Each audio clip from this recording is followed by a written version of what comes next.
আসসালামু আলাইকুম, কেমন আছেন সবাই? বরাবরের মতো চলে এলাম আরেকটি নতুন ব্লগ নিয়ে। আজকে আমি আপনাদের সাথে একটু শেয়ার করব আমার আজকের দিনটি কেমন গেল আর কি করলাম। তো এই যে আমি শুরুতেই রান্নাবান্না করব, সেজন্য সব কিছু রেডি করে নিয়েছি। আর আমি আজকে কি রান্না করব দেখেই বুঝতে পারতেছেন। জানি না এটা কোন কোন এলাকায় কে কীভাবে রান্না করেন। তো আমরা মোটামুটি যারা উত্তরবঙ্গে যেভাবে ডাঁটা দিয়ে আলু দিয়ে হচ্ছে যে কোনো ধরনের বড় মাছ দিয়ে আমরা রান্না করি। তো আমি এই যে প্রথমে মাছগুলোকে ভেজে নেব।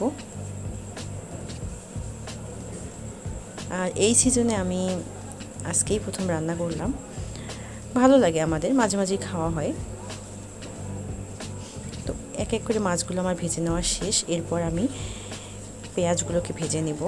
তো এখানে আমি মরিচ দিয়ে দিয়েছি, আমি যেহেতু গুঁড়ো মরিচও দিব আর একটু কাঁচা মরিচও দিয়ে দিলাম। বাটা দিতে পারলে ভালো।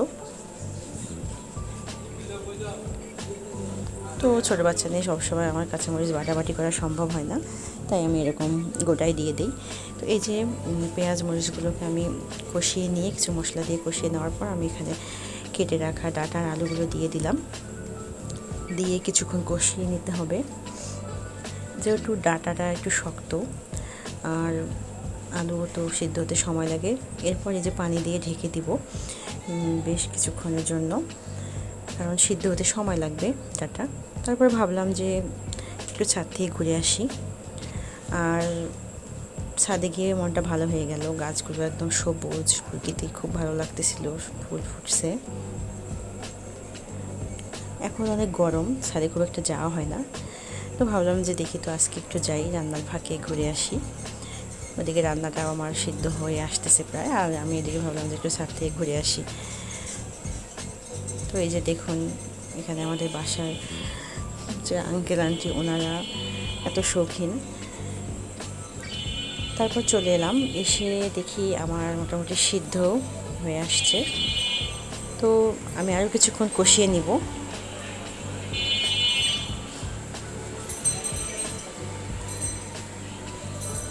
কষিয়ে নেওয়ার পর আমি এখানে টমেটোগুলো দিয়ে দিলাম। টমেটো দিয়ে একটু নাড়াচাড়া করে নিব। দেখুন মোটামুটি সিদ্ধ যেহেতু হয়েই আসছে প্রায়, তো আর বেশিক্ষণ সময় লাগবে না। তারপর আমি মাছগুলো দিয়ে দিলাম। মাছগুলো দিয়ে মাছগুলোকে একটু নাড়াচাড়া করে নেব, যাতে মাছগুলোর মধ্যে সব ধরনের মশলাগুলো ঢুকে যায়। তো দিয়ে এরপর আমি পানি দিয়ে ঢেকে দিলাম। দিয়ে আরও মাঝারি আছে আমি 10 মিনিটের মতো রাখবো ঢাকনা দিয়ে। এরপর আমি যে 10 মিনিট পরে দেখি ঝোলটা কমিয়ে আসছে আর আমার রান্নাও শেষ। তারপর ঢেঁড়স ভাজিও ছিল, ঢেঁড়স ভাজি আমার খুবই পছন্দ।